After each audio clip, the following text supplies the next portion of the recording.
Саламатсызбы, сиз азыр бүгүн жыйында жана балдардын электрондук катарга тизмеге турушу боюнча маселе көтөрдүңүз. Бул жерде аябай түшүнбөстүктөр, аябай татаал маселелер пайда болууда депчи. Эмне себептен мындай пикирди кармандыңыз же элдерден кайрылуулар келип түшөт? Саламатсыздарбы. Соц тармактардан абдан көп кайрылуу болду.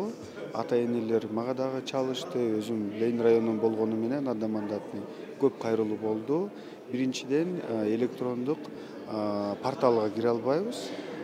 Тизмеге киргенде сайт иштебей калат дейт. Анан биз айтып атпайбызбы, санариптештирүү, цифровизация толугу менен жүргүзүп атабыз деп. Бирок азыркы учурда министр келгени менен 3 ай болду. Мен ойлогом даярдык болот. Анан өзүңөр билесиңер, Бишкек шаары эң көп биздин окуучулар. Менин оюмча бир 65-70 миңдин тегерегинде барат жыл сайын. Анан азыр эмнеден башаламандык болуп атат? Электрондук портал жалаң эле Бишкек шаардагы пропискасы менен турган микроучасток менен кабыл алып атат. Бирок буга чейин 21-жылы микроучасток менен алчу, анан дагы ар бир район акимияттарда комиссия түзүлүп туруп, анан балким ар түрдүү адамдар, биздин балдарыбыздын ата-энелери кайрылганда карап чыгып туруп, анан комиссиянын чечими менен мектептерге киргизип койчу. Элестетиңиз, азыр пропискасы жок шаарда жашаган биздин жарандарыбыз жөн эле азыр 10 миңдин тегерегинде мектептерге барбай калышат.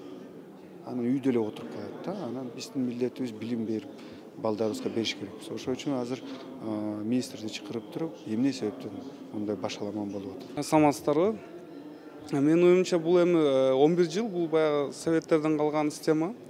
Эми баягы мындай эл аралык стандарттарга караганда ал жерде бүт эле мына Европада караса 12 жылда IB деп коет ал системанычы.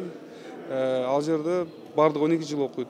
Эми биздики дагы ошого алып келели деп атат окшойт, международный стандарттарга. Мен ойлойм бул туура эле го дейм.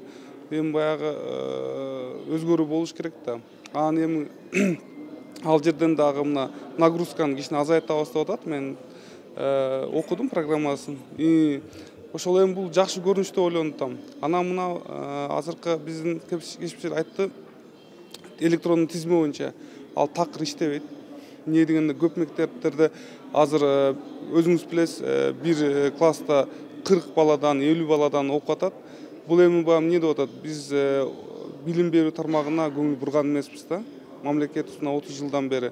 Эми азыр мына эми ушул убакыты келди окшойт дейм да. Ошол жаңы мектептерди куруп, жаңы системаларды алып келип